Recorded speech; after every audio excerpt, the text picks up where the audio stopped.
Lições da Escola Sabatina. Terceiro trimestre de 2019. A Igreja do Deus Vivo. Lição número 8. Igreja Gloriosa sem Mácula. De 17 a 23 de agosto.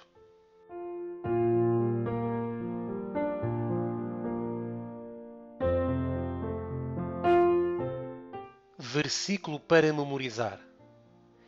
E o Senhor vos aumente e faça crescer em amor uns para com os outros e para com todos, como também o fazemos para convosco, para confirmar os vossos corações, para que sejais irrepreensíveis em santidade diante de nosso Deus e Pai, na vinda de nosso Senhor Jesus Cristo, com todos os seus santos.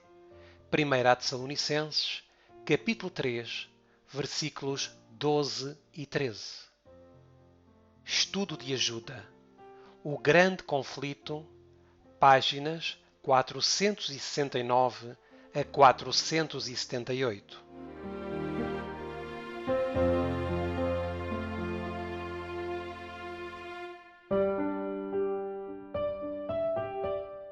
Introdução. Cremos sem nenhuma dúvida que Cristo está para vir em breve. Isto não é uma fábula para nós, é uma realidade. Não temos dúvida, nem por anos temos duvidado uma só vez, de que as doutrinas que hoje mantemos sejam verdade presente e de que nos estamos aproximando do juízo. Estamos nos preparando para encontrar-nos com aquele que, acompanhado por uma comitiva de santos anjos, há de aparecer nas nuvens do céu para dar aos fiéis e justos o toque da imortalidade. Quando ele vier, não nos purificará de nossos pecados para remover de nós os defeitos de caráter, nem para curar-nos das fraquezas de nosso temperamento e disposição. Se acaso esta obra houver de ser efetuada em nós, sê-lo-á totalmente antes daquela ocasião. Quando o Senhor vier, os que são santos serão santos ainda. Os que houverem conservado o corpo e o espírito em santidade, em santificação e honra, receberão então o toque final da imortalidade. Mas os que são injustos, não santificados e sujos, assim permanecerão para sempre. Nenhuma obra se fará então por eles para lhes remover os defeitos e dar-lhes um caráter santo. Naquela ocasião, o refinador não se ocupará com o processo de purificação para remover-lhes os pecados e a corrupção. Tudo isso deve ser realizado durante o tempo da graça.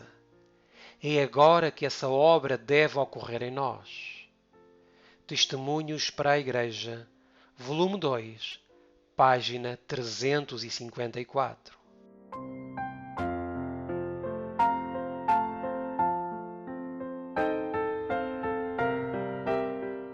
Adorai ao Senhor na beleza da santidade. Qual é o desejo de Deus para todo o seu povo? Lucas, capítulo 1, versículos 74 e 75. De conceder-nos que, libertados da mão de nossos inimigos, o serviríamos sem temor, em santidade e justiça perante Ele, todos os dias da nossa vida.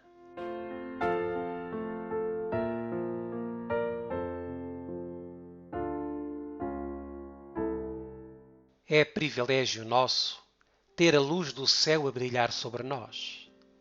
Foi assim que Enoque andou com Deus. Não foi mais fácil para Enoque viver vida de justiça do que o é para nós presentemente. O mundo dos seus dias não era mais favorável ao crescimento na graça e santidade do que é hoje. Foi pela oração e comunhão com Deus que Enoque foi habilitado a escapar na corrupção que pela concupiscência há no mundo. Vivemos em meio aos perigos dos últimos dias e temos de receber a nossa força da mesma fonte. Temos de andar com Deus.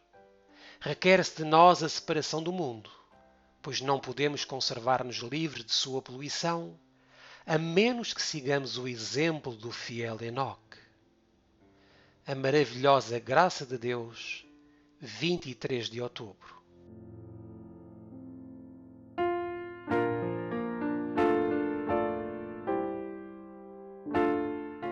Como descreve Jesus os que terão o privilégio de ver a Deus?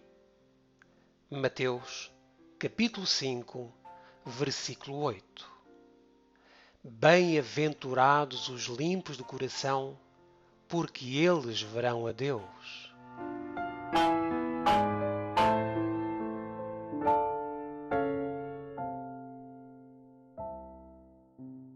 A Bíblia contém instrução a respeito do caráter que os filhos de Deus devem possuir. Bem-aventurados os limpos de coração, declara ela, porque eles verão a Deus. Mateus, capítulo 5, versículo 8. Segui a paz com todos e a santificação, sem a qual ninguém verá o Senhor. Hebreus, capítulo 12, versículo 14. Amados, agora somos filhos de Deus e ainda não é manifestado o que havemos de ser. Mas sabemos que quando Ele se manifestar, seremos semelhantes a Ele, porque assim como é, o veremos. E qualquer que nele tem esta esperança, purifica-se a si mesmo, como também Ele é puro. 1 de João, capítulo 3, versículos 2 e 3. Conselhos aos professores, pais e estudantes, página 429.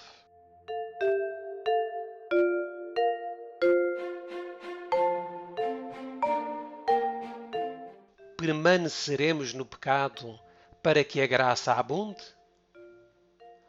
Como nos podemos libertar da culpa dos pecados que cometemos?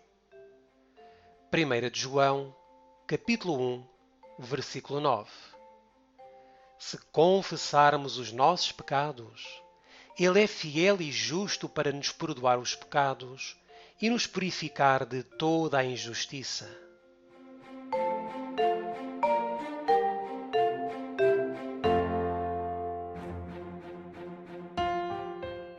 As condições para obter misericórdia de Deus são simples, justas e razoáveis.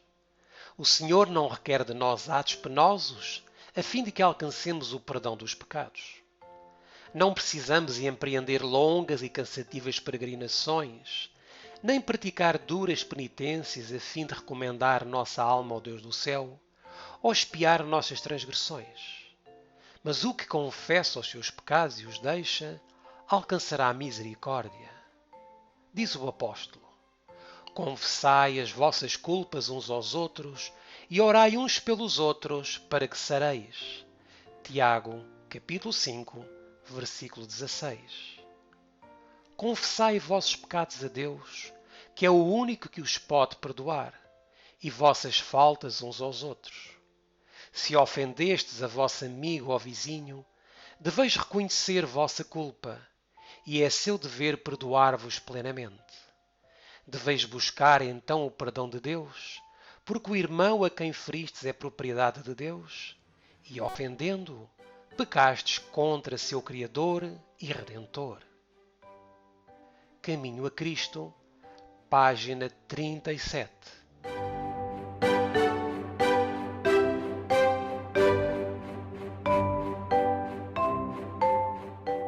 É o perdão tudo o que precisamos para herdar a vida eterna? Romanos, capítulo 6, versículos 1 e 2. Que diremos, pois? Permaneceremos no pecado para que a graça abunde? De modo nenhum.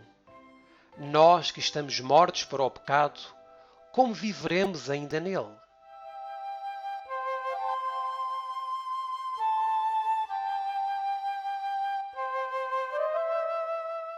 Ninguém pode suportar estar com Deus se não estiver constantemente conformando sua mente e coração à sua vontade e desenvolvendo o caráter à semelhança divina. Ninguém pode ter perdão sem viver a pureza de caráter exemplificada em Cristo. Nenhum homem pode esperar a felicidade sem a santidade de Deus.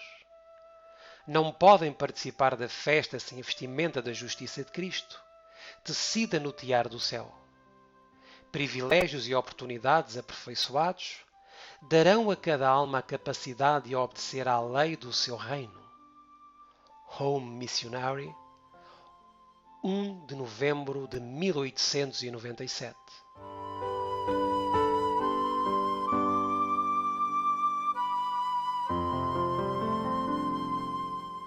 Purifiquemo-nos. Que grandes e preciosas promessas dá Deus àqueles que desejam tornar-se como Jesus. 1 Coríntios, capítulo 10, versículo 13. Não veio sobre vós tentação senão humana, mas fiel é Deus, que não vos deixará tentar acima do que podeis. Antes, com a tentação, dará também o escape, para que a possais suportar. Hebreus, capítulo 2, versículo 18. Porque naquilo que ele mesmo, sendo tentado, padeceu, pode socorrer aos que são tentados. 2 de Pedro, capítulo 2, versículo 9. Assim sabe o Senhor livrar da tentação os piedosos e reservar os injustos para o dia do juízo, para serem castigados. Apocalipse, capítulo 3, versículo 10. Como guardaste a palavra da minha paciência, também eu te guardarei da hora da tentação que há de vir sobre todo o mundo, para tentar os que habitam na terra.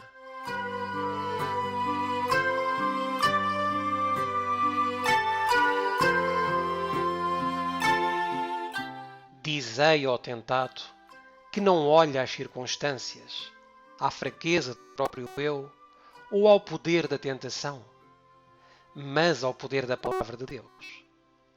Toda a sua força nos pertence. Escondi a tua palavra no meu coração, diz o salmista, para eu não pecar contra ti. Salmos, capítulo 119, versículo 11. Pela palavra dos teus lábios me guardei das veredas do destruidor. Salmos, capítulo 17, versículo 4. Falai ao povo de maneira a incutir ânimo. Erguei-os a Deus em oração.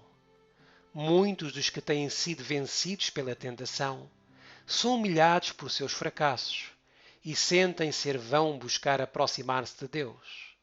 Mas esse pensamento é sugestão do inimigo.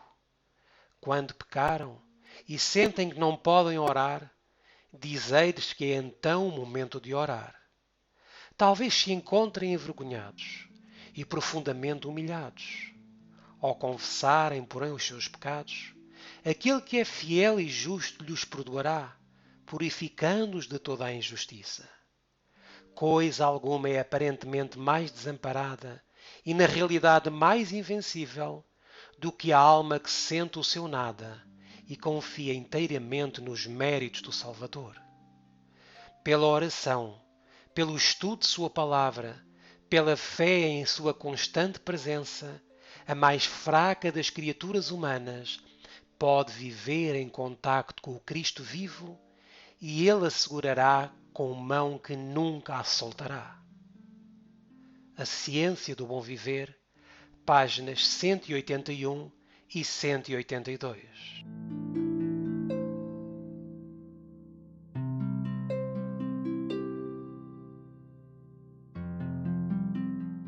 À luz das promessas de Deus, que conselho dá Paulo? 2 Coríntios, capítulo 7, versículo 1. Ora, amados, pois que temos tais promessas, purifiquemo-nos de toda a imundície da carne e do espírito, aperfeiçoando a santidade no temor de Deus.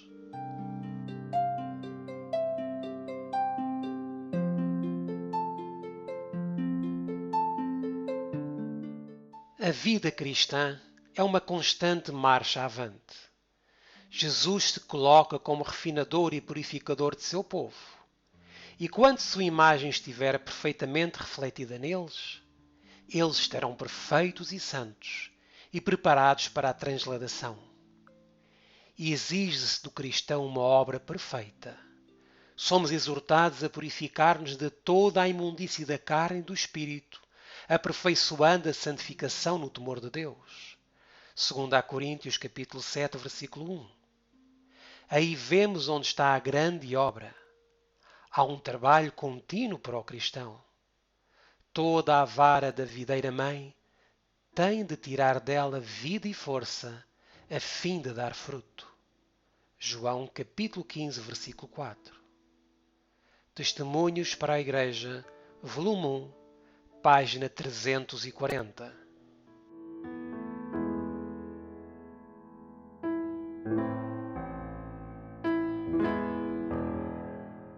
Quem trabalha em cooperação com o cristão para completar a obra de salvação de todo o pecado? Filipenses, capítulo 2, versículos 12 e 13. De sorte que, meus amados, assim como sempre obedecestes, não só na minha presença, mas muito mais agora na minha ausência, assim também operai a vossa salvação com temor e tremor. Porque Deus é o que opera em vós, tanto o querer como o efetuar, segundo a sua boa vontade.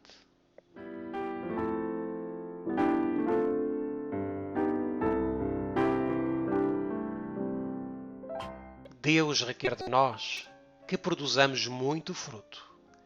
Ele não dará ordens sem providenciar poder para cumpri-las. Ele não fará a nossa parte do trabalho, nem exige que façamos a sua. É Deus quem atua em nós, mas precisamos efetuar nossa salvação com temor e tremor. Filipenses capítulo 2, versículo 12. A fé, se não tiver as obras, é morta em si mesma. Tiago, capítulo 2, versículo 17. A fé deve ser confirmada pelas obras. Os praticantes das obras são justificados perante Deus. Testemunhos para a Igreja, volume 2, página 167.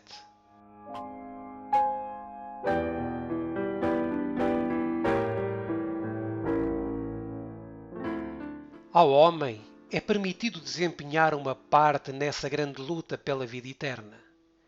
Ele deve responder à operação do Espírito Santo. Será preciso travar uma batalha para penetrar as defesas das forças das trevas, e o Espírito opera na pessoa para realizar isso.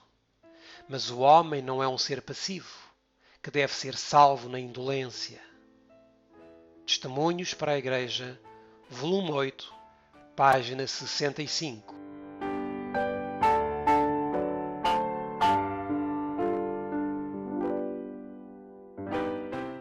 Sede santos, porque eu sou santo. Para que tipo de vida nos chamou Deus? 1 Tessalonicenses, capítulo 4, versículo 7. Porque não nos chamou Deus para a imundícia, mas para a santificação.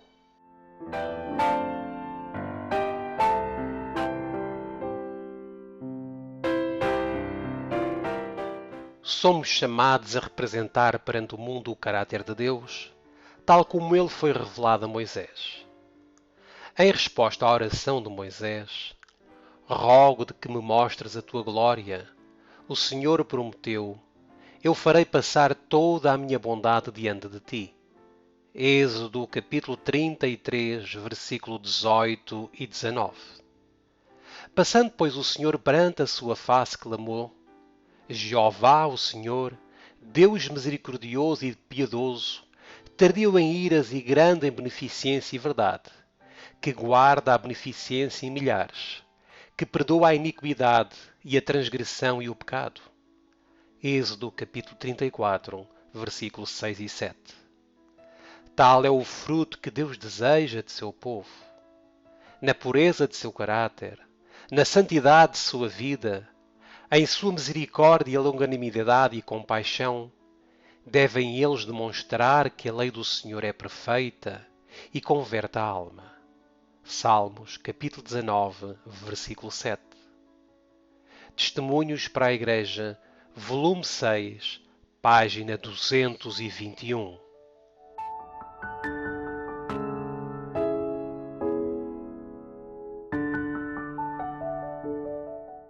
qual é a medida da santidade para a qual Deus nos chamou. 1 de Pedro, capítulo 1, versículos 15 e 16. Mas como é santo aquele que vos chamou, sede vós também santos em toda a vossa maneira de viver, porquanto está escrito: sede santos, porque eu sou santo.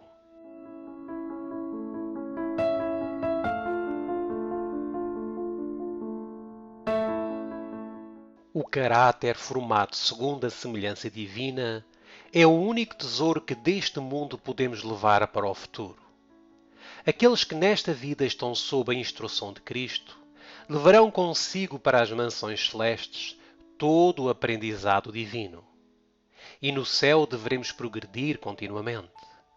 Que importância tem, pois, nesta vida o desenvolvimento do caráter? Os seres celestiais cooperarão com o agente humano que procura com fé decidida a perfeição de caráter que se manifesta na ação perfeita. A todo o que se empenha nesta obra, Cristo diz: estou à tua destra para te auxiliar. Colaborando a vontade do homem com a de Deus, ela se torna onipotente. Tudo o que deve ser feito a seu mando pode ser cumprido por seu poder. Todas as suas ordens são promessas habilitadoras. Parábolas de Jesus, página 176.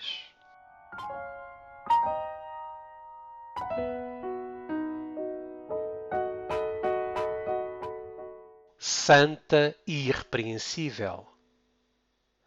Em que detalhes práticos é descrita a santidade? Tito, capítulo 1, versículo 8. O homem de coração dobre é inconstante em todos os seus caminhos. 1 Coríntios, capítulo 3, versículos 16 e 17. Não sabeis vós que sois o templo de Deus e que o Espírito de Deus habita em vós? Se alguém destruir o templo de Deus, Deus o destruirá, porque o templo de Deus, que sois vós, é santo. Romanos, capítulo 12, versículo 1.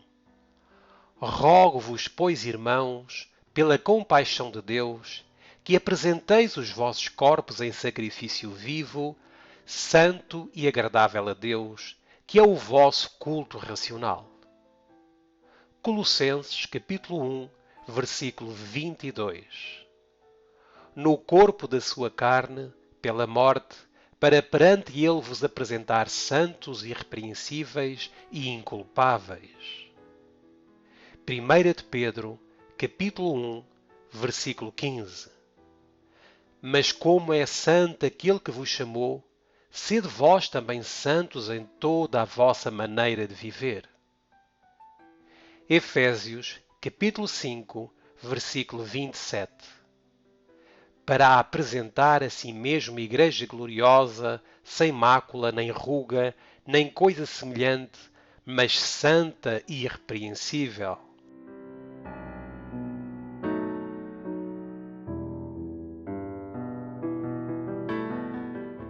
Santidade é harmonia com Deus. Testemunhos para a Igreja, volume 5, página 743. A santidade é um constante estar de acordo com Deus. Não devemos esforçar-nos por ser aquilo que Cristo tão grandemente deseja que sejamos, cristãos de facto de verdade, para que o mundo veja em nossa vida uma revelação do poder salvador da verdade? Nos lugares celestiais, 27 de janeiro.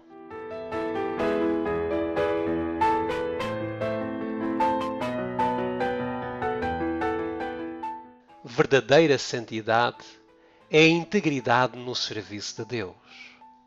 Essa é a condição da verdadeira vida cristã. Cristo requer a entrega sem reservas, o serviço não dividido. Exige o coração, a mente, o intelecto e as forças. O eu não deve ser acariciado. Quem vive para si mesmo não é cristão. Parábolas de Jesus, página 17.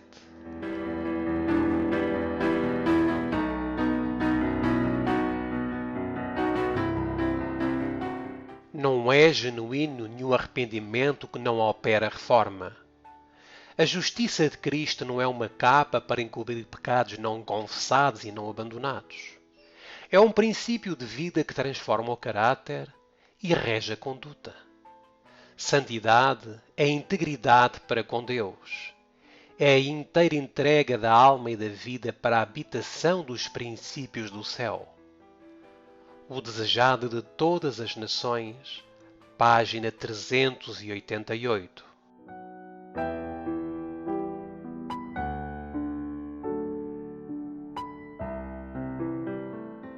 Santidade não é arrebatamento. É a inteira entrega da vontade a Deus. É viver por toda a palavra que sai da boca de Deus. É fazer a vontade de nosso Pai Celestial. É confiar em Deus na provação, tanto nas trevas como na luz. É andar pela fé e não pela vista. É apoiar-se em Deus com indiscutível confiança, descansando em seu amor. Atos dos Apóstolos, página 28.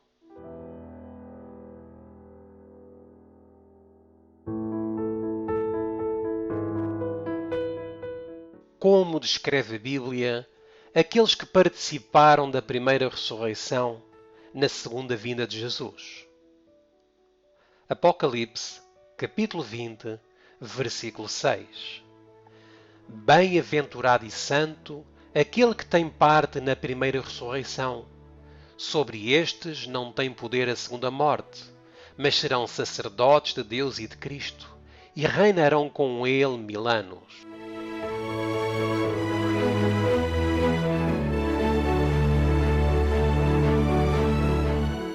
Podemos não estar vivos quando Cristo vier em poder e grande glória, pois todos estão sujeitos à morte a qualquer momento. Mas se formos justos, em harmonia com a lei de Deus, responderemos à voz que chamará o povo de Deus dos seus túmulos e sair para receber a imortalidade. Somente os bem-aventurados e santos estarão prontos para a primeira ressurreição, porque quando Cristo vier, Ele não mudará o caráter. Signs of the Times, 9 de fevereiro de 1891.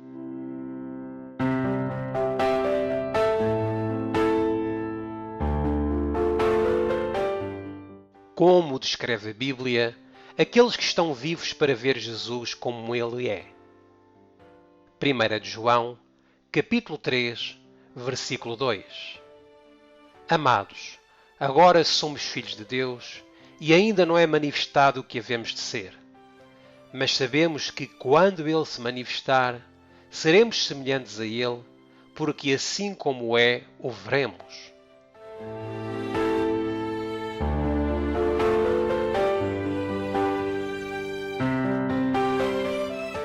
A exortação do apóstolo é: alimpai as mãos, pecadores, e vós de duplo ânimo. É por meio do engajamento nesta obra e pelo exercício da fé viva em Deus que devemos aperfeiçoar o caráter cristão. A obra de purificação do templo da alma e preparação para a aparição de Cristo deve ser feita enquanto estamos neste mundo de tentação. Assim como Cristo nos encontra em caráter quando Ele vem, assim permaneceremos. Signs of the Times, 12 de agosto de 1909.